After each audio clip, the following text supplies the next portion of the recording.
Everyone has an opinion about Canadian federal politics. Oh, yeah. Greg Fergus, guilty.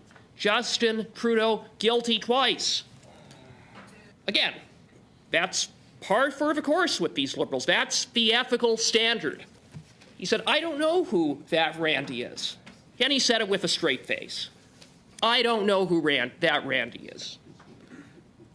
It would be laughable, it's farcical, if the matter were not as serious as it is when we're talking about a minister of the Crown who was potentially tied up in a $500,000 fraud and who violated the Conflict of Interest Act.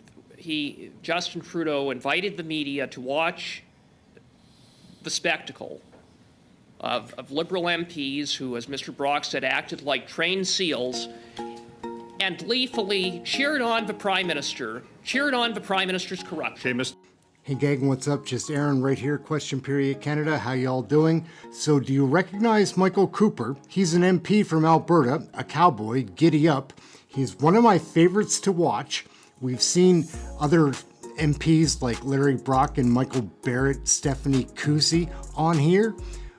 Michael Cooper can hang with the best of them. He drives it home on Minister Randy Boissonnault and Prime Minister Justin Trudeau. He nails them to the cross. He doesn't lose composure here, but he does let loose. It's really something to watch. Michael Cooper is a man on fire. This piece is a bit long, but I assure you it's interesting every moment. Let's take a peek. Let's take a look and a listen. Michael Cooper, a cowboy from Alberta, giddy up.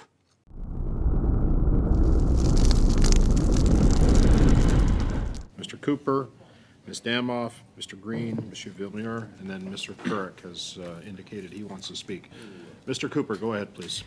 Well, thank you very much, Mr. Chair, and I would make a few observations with respect to this motion that has been put forward by Mr. Green. First of all, this motion is not unique to this committee. This is part of a coordinated campaign between the Liberal government and their NDP coalition partner, in which, once again, the NDP is doing the bidding of the Liberals. We have a Prime Minister and a government that are in chaos. A government that is 20 points behind in the polls, a Prime Minister who is literally despised by Canadians, a government that has managed to screw up just about everything that they have touched over the past 9 years, from record deficits and debt that has led to 40-year high inflation, to high interest rates that have all created a cost of living crisis, to which these Liberals' response to the cost of living crisis that they created is to make life even less affordable for Canadians with carbon tax hikes, and now this latest tax hike on healthcare workers, specifically doctors, farmers, small businesses, and homeowners that they, home builders that they claim is a tax hike on the so-called super rich, when in fact everyday Canadians are going to pay, and pay dearly as a result. And on top of that, we have a government that is mired in scandal. In fact, it is arguable that this is the most corrupt government in modern Canadian history. And I saw one Liberal member thought that, thinks it's funny, but we have Dominic LeBlanc found guilty of breaching the Conflict of Interest Act. He's a senior minister in this government. We have Mary Ng, who's found guilty of breaching the Conflict of Interest Act. She's a senior minister in this government. We have Bill Morneau, who was found guilty of breaching multiple sections of the Conflict of Interest Act. He was the finance minister in this government. We have a former member of this committee, if you can believe it, who was found guilty, a Liberal member, who was found guilty of violating the Conflict of Interest Act. And then we have the Prime Minister himself, the first Prime Minister in Canadian history to be found guilty of violating the Conflict of Interest Act. And he was found guilty not once, but twice. And now we have the Minister from Edmonton, Mr. Boissonnault, who has so much to answer for, and I'm going to get into that momentarily. But we have a government that has a history of entitlement, patronage, and straight-up corruption. There is a culture of corruption embedded within this government. That's just established based upon the 9-year history of these Liberals. So in the face of all of these failings and all of the scandals and how frustrated and angry Canadians are at these Liberals, it's no wonder that they want to get out of town. They want to hide over the summer. They want to shut down the ability of parliamentary committees to provide appropriate oversight. And I'm not going to be a party to doing any of the bidding for these Liberals. There is a reason why we have 3 oversight committees that are chaired by the official opposition, Government Operations Committee, Public Accounts, and the Ethics Committee. And boy, all of these committees are working overtime in the face of all of the mismanagement and all of these Liberal scandals. And to say, well, simply bring forward a 1064, I say not good enough. Not good enough, because we've seen the NDP work with the Liberals to adjourn meetings, to prevent 1064 motions from being debated and voted on. So what is the rationale for this motion? The only rationale that I can see is that it's about doing the bidding for Justin Trudeau and the Liberals.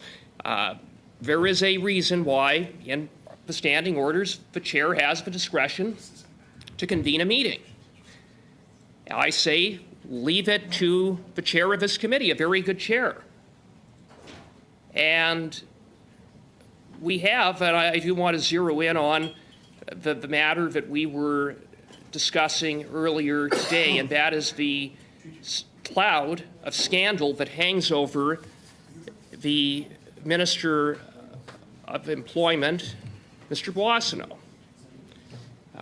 Yes, we are going to hopefully hear from his former business partners, Ms. Poon and Mr. Anderson, but I would submit that we can't wait until the fall before there's any further scrutiny undertaken by this committee of Mr. Boissonnault and the series of questionable activities that he has been connected with in relation to both Ms. Poon and Mr. Anderson.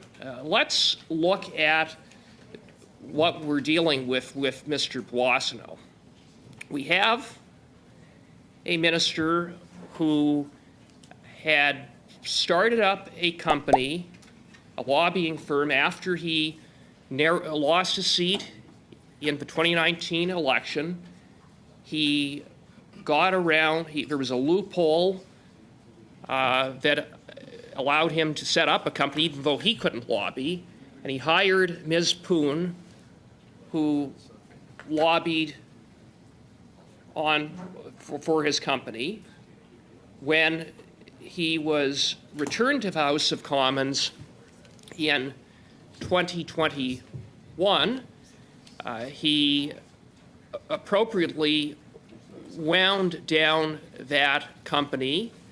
Ms. Poon took over, but Ms. Poon then set up her own lobbying firm that was lobbying this government, that was lobbying Minister Boissonneau's own department, and that had received $110 million in government contracts as Ms. Poon's company was paying Mr. Boissonneau.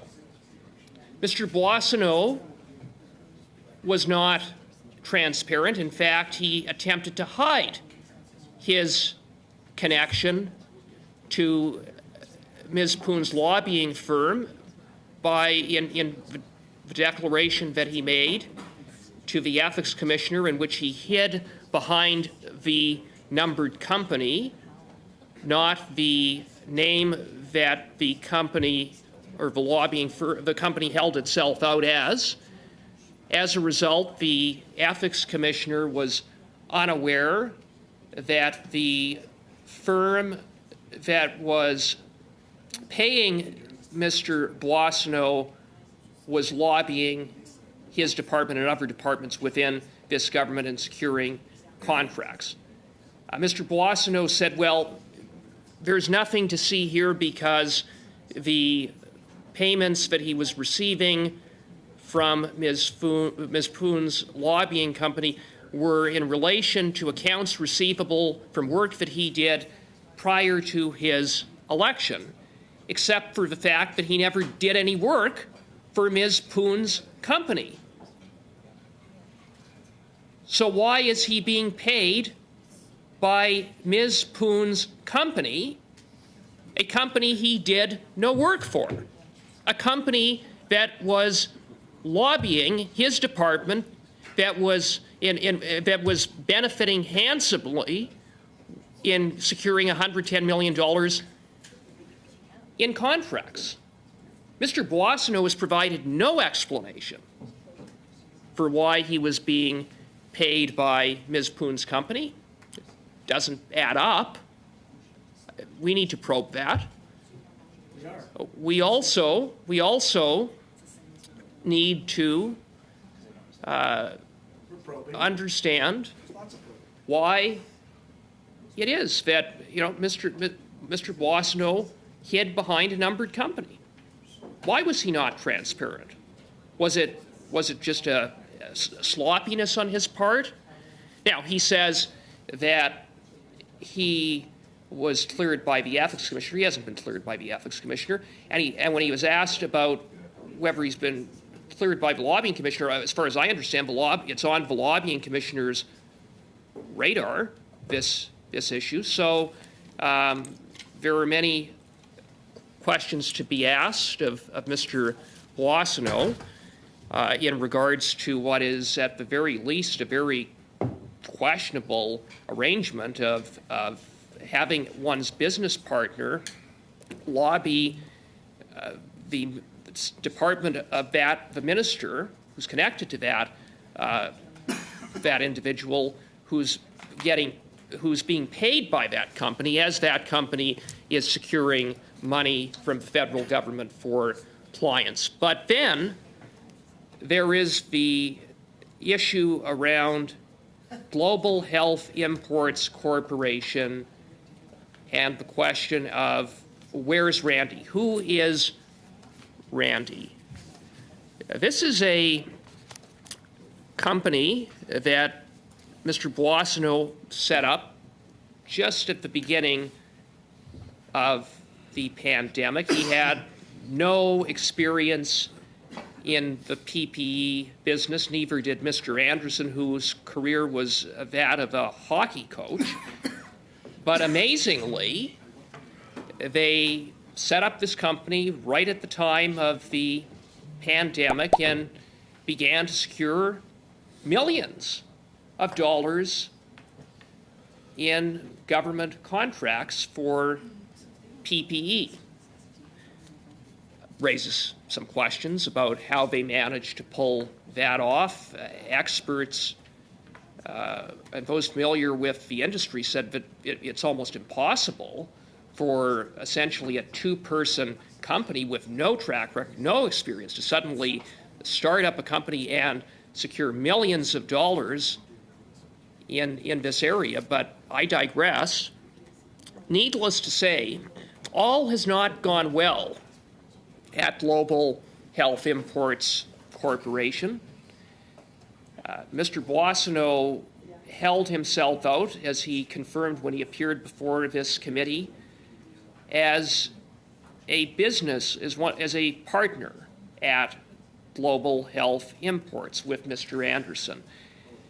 Global Health Imports did not appear, well, I shouldn't say didn't appear because there were judgments to back it up, did not operate as, as a good business, an ethical business.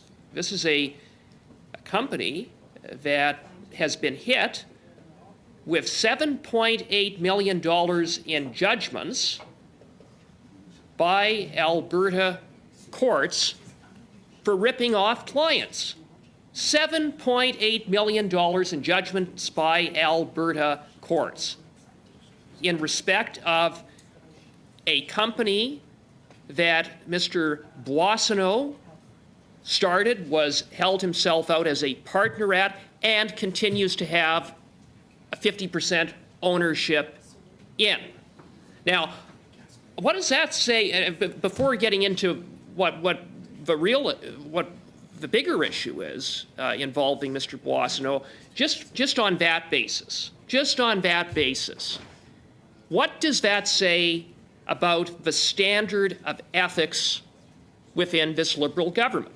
That Justin Trudeau has appointed a minister who was involved in a shady PPE company that, under questionable circumstances, secured government contracts that ripped off clients, that has essentially been found guilty by Alberta courts in the way of $7.8 million in judgments that have been awarded to those clients who were ripped off by Mr. Boissonneau's company, a company that he was engaged in and a partner in during some of the instances that led to, or business dealings that led to the lawsuits that resulted in the $7.8 million in judgments.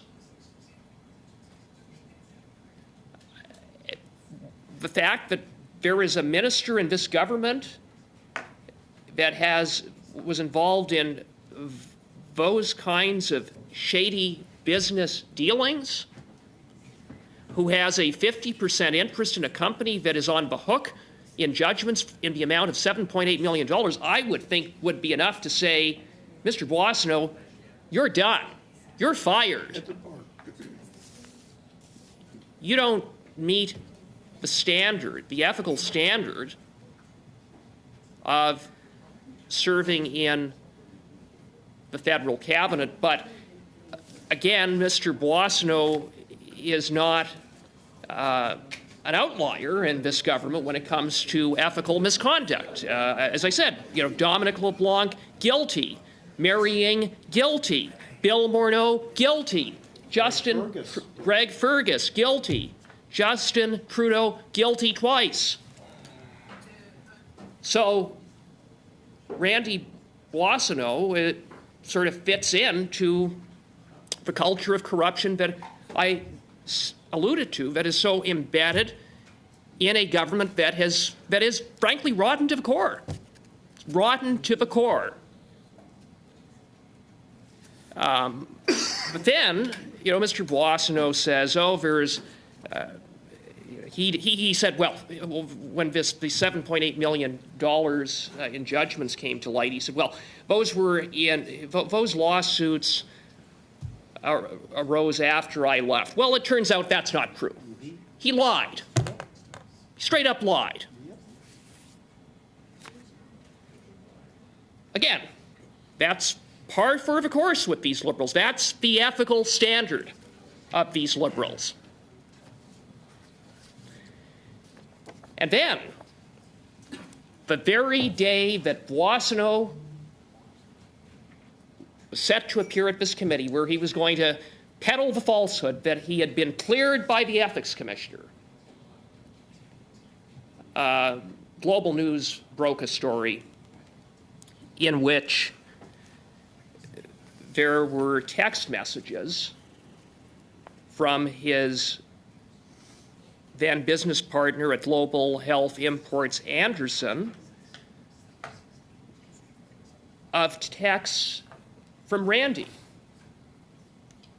Now, the text from Randy amounts to basically a shakedown of a client from California who is suing, another one of the many companies and those who've had the misfortune of doing business with Global Health Imports who have commenced a lawsuit for fraud against Global Health Imports. Global Health Imports, the context of his text message is that you have Randy Boissonnault writing to Anderson saying that the California-based client, the Gowie Group, better wire over what is equivalent to a $500,000 Canadian deposit for the purchase of PPE.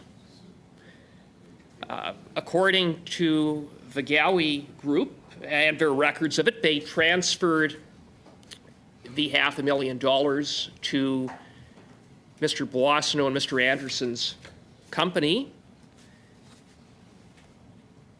and then the PPE never arrived. Global Health Imports just didn't deliver it. And then mysteriously, some might say not so mysteriously, the warehouse of Global Health Imports was burnt to the ground weeks after the $500,000 was wired over to Global Health Imports company. Burned to the ground. The Edmonton police have concluded that it was likely arson. One might wonder who was responsible for that arson.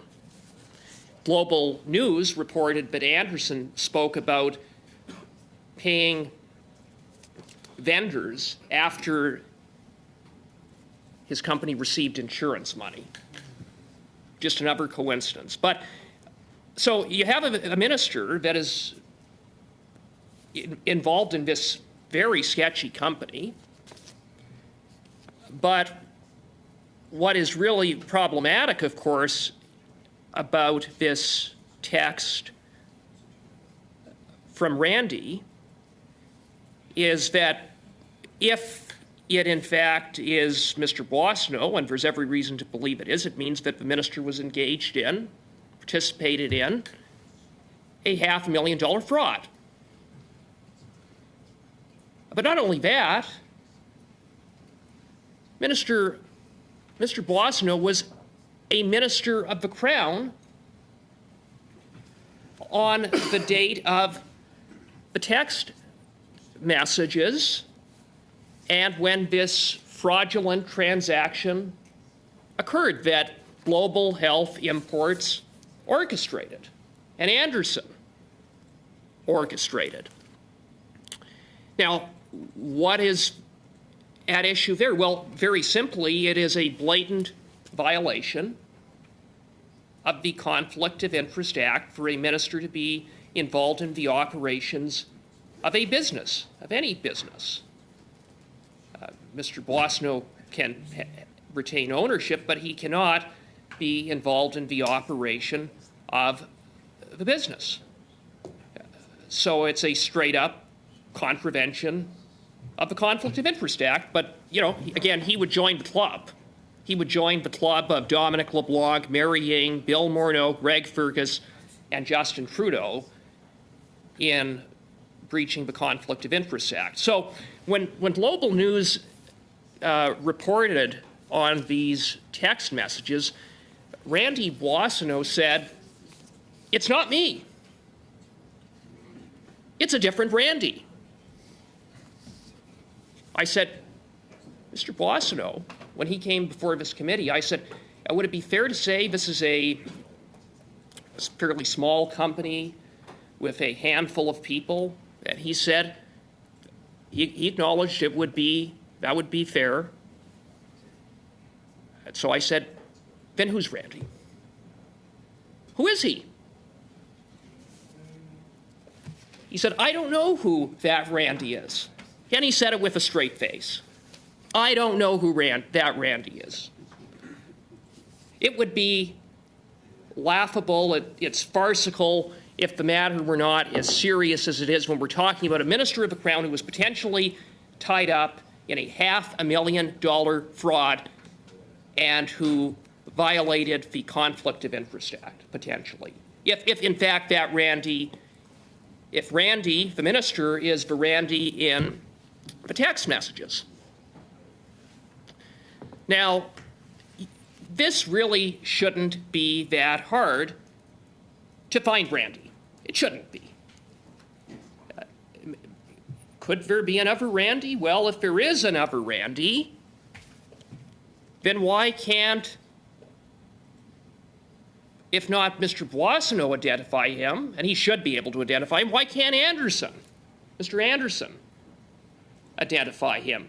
Anderson told Global News that it was a different Randy, that it was a Randy that was involved in the logistics of the company. But when Global News looked into who was responsible for logistics, it turns out it's not someone named Randy. Whoops. It's someone entirely different. His father. One could say it's highly suspicious. And It was his father. it was the and in fact it wasn't just anyone. It was Anderson's father who was responsible for logistics, not Randy, not a Randy. And then he couldn't verify. Global News said, "Well, what's the last name of Randy, of this Randy?" And he couldn't say. He didn't know. I mean, this is a guy who's supposedly involved in logistics, one of the key people in his company, and he can't cite his last name. But trust him. It's this Randy, this mysterious Randy without a last name. Give me a break. It's like Prince. Yeah, and then you know, okay. And so how does that add up? So Global News can't find this Randy. Anderson can't remember his last name. Randy Boissonneau can't be bothered, evidently, to pick up the phone, text Anderson. I mean, he seems to have been quite comfortable texting Anderson, but all of a sudden he can't text Anderson to say, "Who is this Randy? I need to clear the air."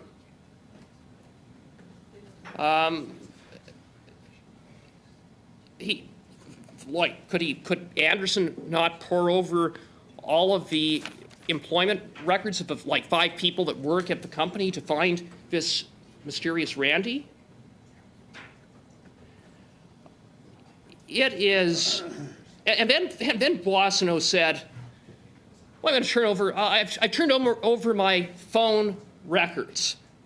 He went to this committee. He actually stood in the House and said he had turned over his phone records to the committee. Turns out, another lie from Randy. We all confirmed it. Another lie from Randy. He didn't turn over his phone records, he turned over one device. What a coincidence. How convenient. You know, some of this is almost funny, but again, I underscore it really isn't funny. It isn't funny at all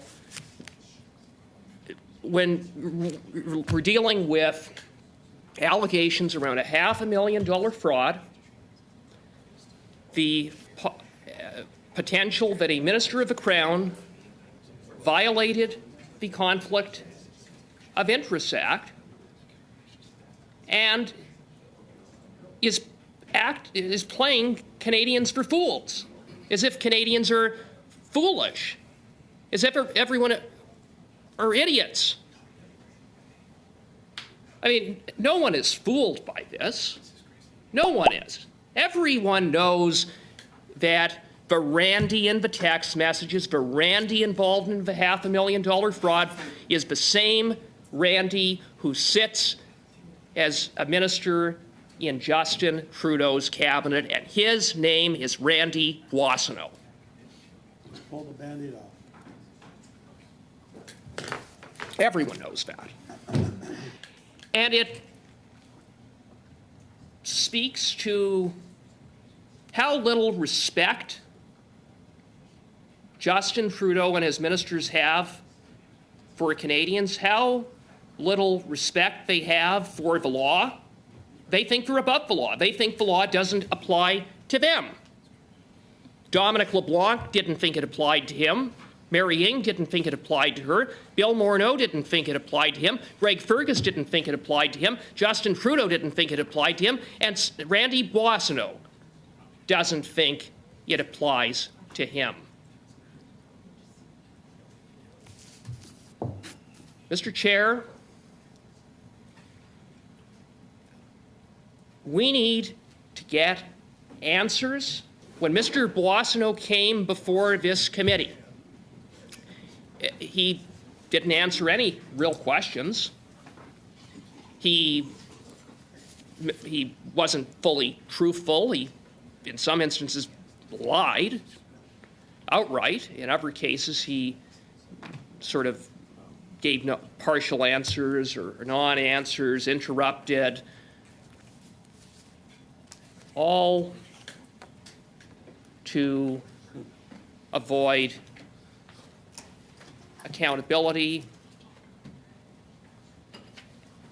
And it was not a pretty spectacle what this committee saw. But it was another example of how this government operates and the ministers in it. And so we need to keep probing. We need to continue to hold hearings. And yes, it's good. Yes, it's fine that this committee adopted a motion today to invite Mr. Anderson and Ms. Poon, who very conveniently have been supposedly unable or unavailable to attend at this committee until very conveniently the summer when they know that the House isn't sitting. But, you know, we've dealt with that. We have a motion. We passed it today. That's fine.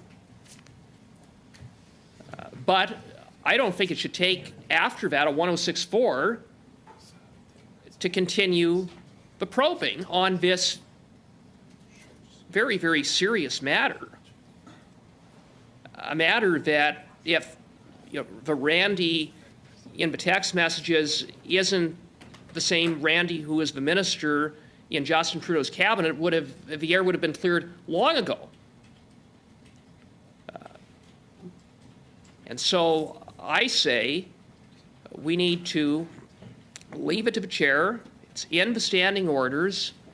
If we need to have additional meetings this summer on the matter of Mr. Boissonneau, then we should do that. And we don't need to come here for a 1064 to then schedule additional meetings. We can just simply keep it simple, leave it to the discretion of the chair to call a meeting.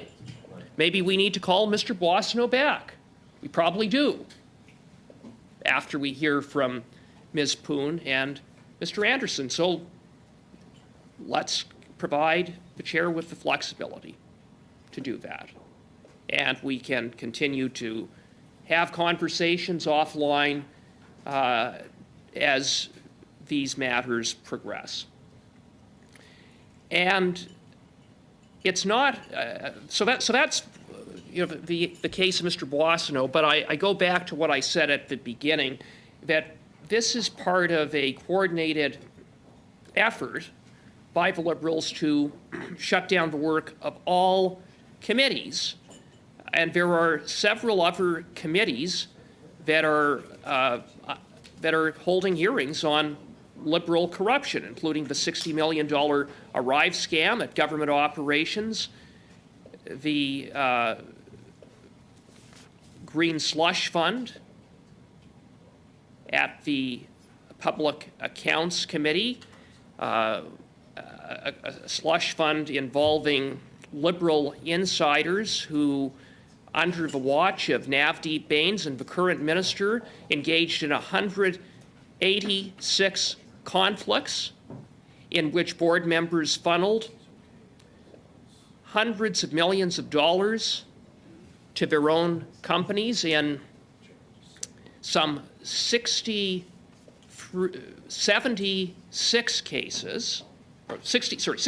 cases involving $76 million. Board members at the Green Slush Fund actually voted to funnel money into their own companies. It's straight up conflicts, it's straight up corruption. The Public Accounts Committee has been holding hearings now that we have the benefit of the Auditor General's report, which made those findings, but it's no surprise that the Liberals want to shut down the work of the Public Accounts Committee over the summer as well. And I get it. I get it as to why they want to shut things down. They don't want to have to deal with all of these scandals that they have to somehow justify and defend. But I can't understand why the NDP would be a partner of the Liberals in this regard. I guess the reason is part of the fact that they're in a coalition with the Liberals, propping up the Liberals, and not only on matters of policy, but in terms of it covering up their corruption. Now, Mr. Chair, I think this committee, it's a very busy committee. It's a very busy committee after 9 years of Justin Trudeau. And Mr. Brock is going to be questioning this afternoon the commissioner of the RCMP on, among other things, the SNC Lavalin scandal, another massive scandal involving this Prime Minister. It's a scandal that I'm quite familiar with because I sat on the Justice Committee when the Justice Committee held hearings on SNC, and we heard from Jody Wilson-Raybould, who appeared at our committee in the spring of 2019 in what was truly a historic day, and historic and not in a good way, but when she came before the committee and she spoke about all of the times that she was pressured by Justin Trudeau and those around him, including Mr. Wernick, the clerk of Justin Trudeau's personal department, the PCO, as well as Katie Telford, the Prime Minister's Chief of Staff, Gerald Butts, the Prime Minister's then Principal Secretary. She was repeatedly pressured to interfere in the criminal prosecution of SNC Lavalin, and she laid that out in detail. And the RCMP did launch an investigation into what happened during SNC, and Mr. Brock detailed the fact that it took them 5 years, and then they, for reasons that are not fully understood, shut down that investigation, an investigation that, among other things, looked into whether the Prime Minister obstructed justice. Now, one of the things that is important to understand about the RCMP's investigation into Justin Trudeau is that the investigation was obstructed by Justin Trudeau. And that was confirmed when the RCMP came before this committee, including the RCMP officer who headed the investigation.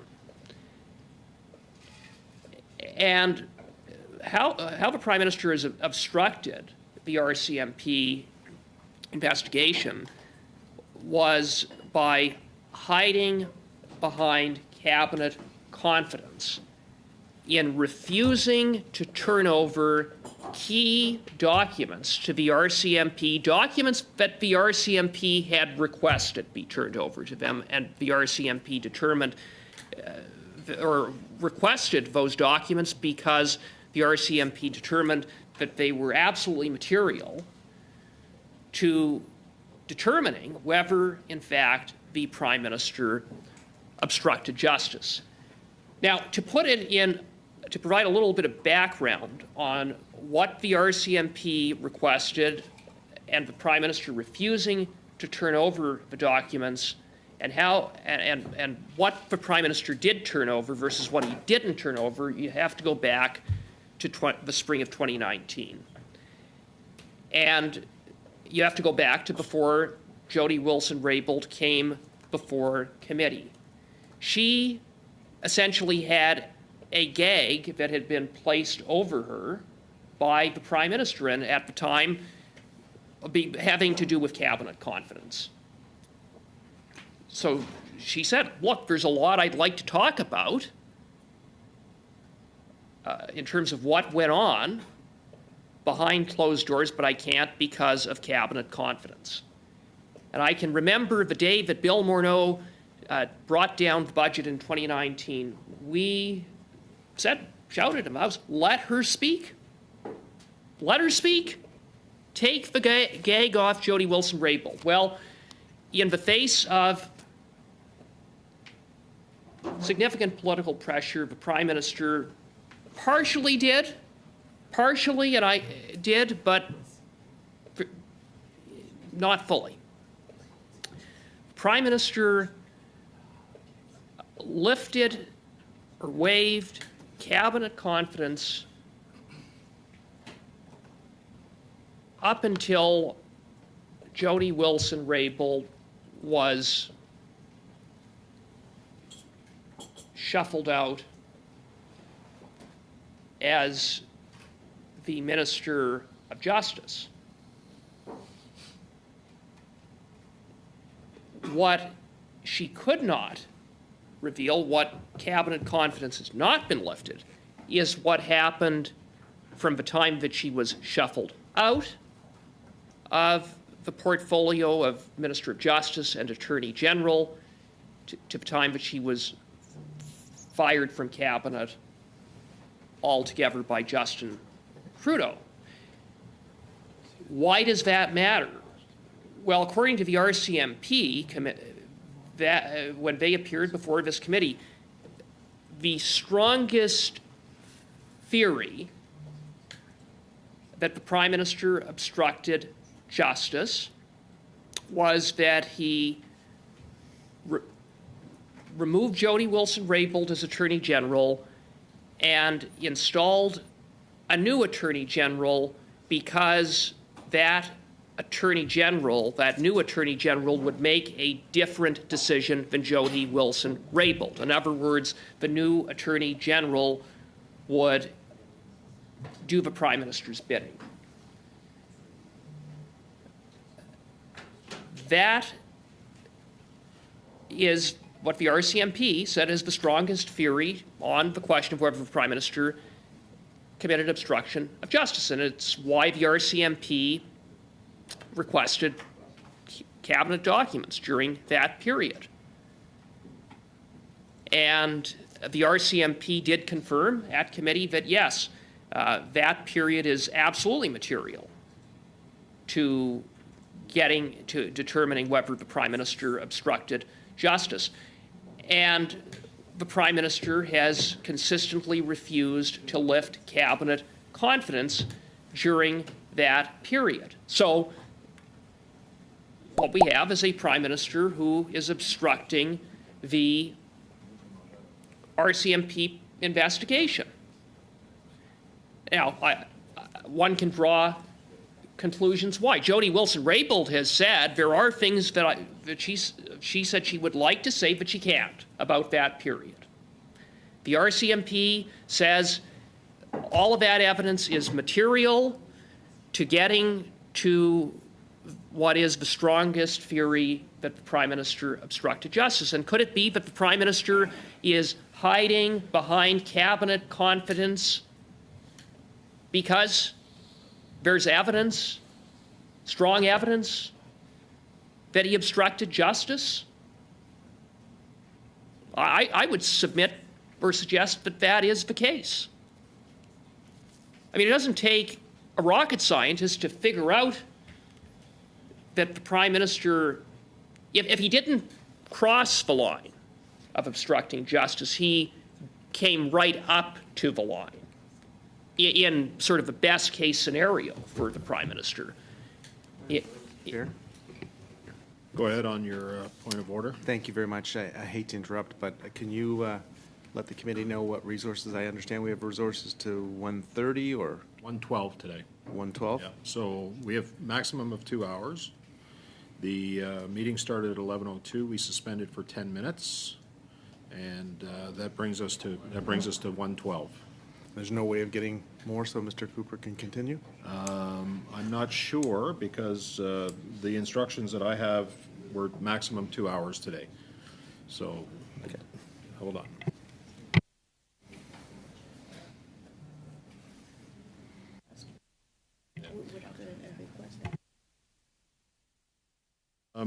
We have till 1:12, Mr. Fisher. Okay, thank you. Mr. Cooper, you have the floor. Continue, please. Thank you very much, Mr. Chair. As I was saying, it doesn't take a rocket scientist to conclude that either the Prime Minister obstructed justice or in a best case scenario for him, and it's not a very good scenario, that he came right up to the line of obstructing justice in pressuring repeatedly what amounted to a coordinated campaign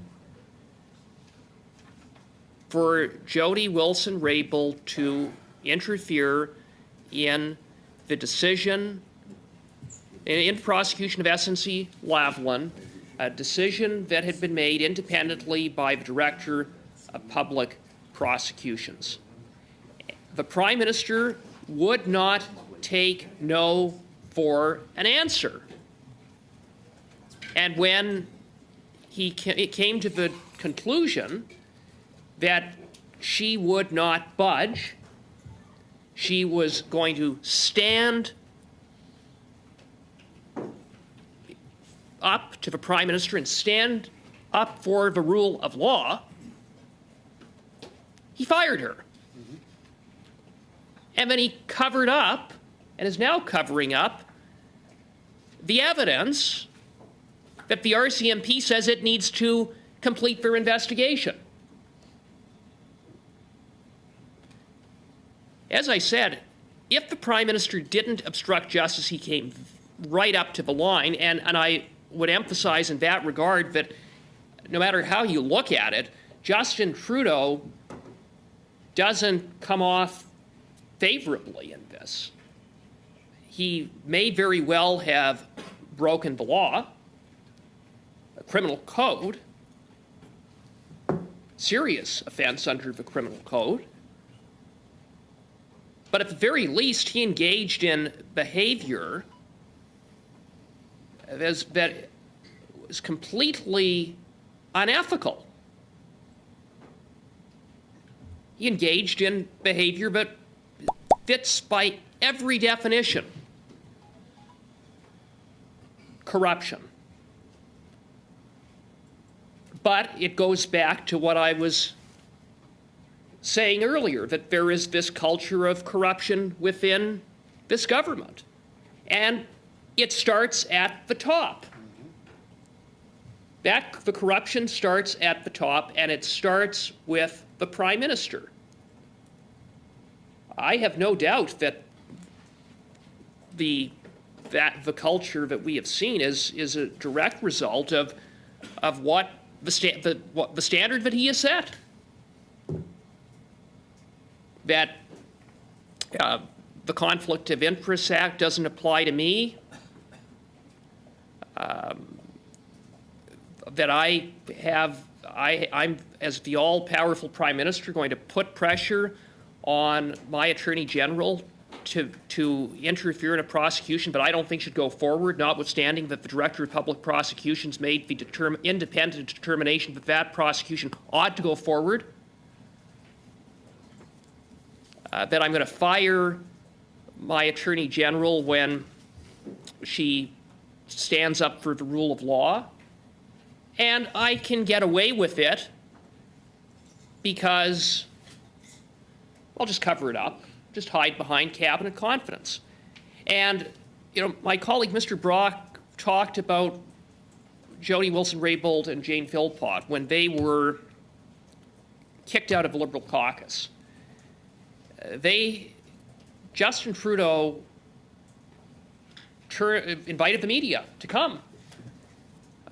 They found out, I think, basically through the media. Point of order, Mr. Chair. Go ahead on your... I know it's 1:11 and you're going to get ready to gavel down, but I would request that you suspend the meeting rather than adjourn it, just like we did last time we didn't finish debate, so we can get to a vote at the next meeting. Thank you. Okay. Thank you for that. Go ahead, Mr. Cooper. Yeah, thank you, Mr. Chair. And Justin Trudeau invited the media to watch the spectacle of Liberal MPs who, as Mr. Brock said, acted like trained seals and gleefully cheered on the Prime Minister, cheered on the Prime Minister's corruption. Okay, Mr. Hey gang, so there we go, another wild and crazy committee video. We always get to see the best here. Larry Brock, Shannon Stubbs, Rick Perkins, Michael Barrett, Michael Cooper, Melissa Lanceman, Josh Raj, Halan. There's a long list, guys. I just mentioned only a few of the names. These committee videos, guys, are wild. We'll be covering Canadian federal politics, sharing that with you. Like, subscribe, share, get notified, all those fun things. Leave a comment. I do love the comments. That's it. We'll be back with more information to share and probably another committee video or two coming down the pipes. Remember to like and subscribe. It does help. My name's Aaron. This is Question Period Canada. Catch you next video. Thank you for watching this one.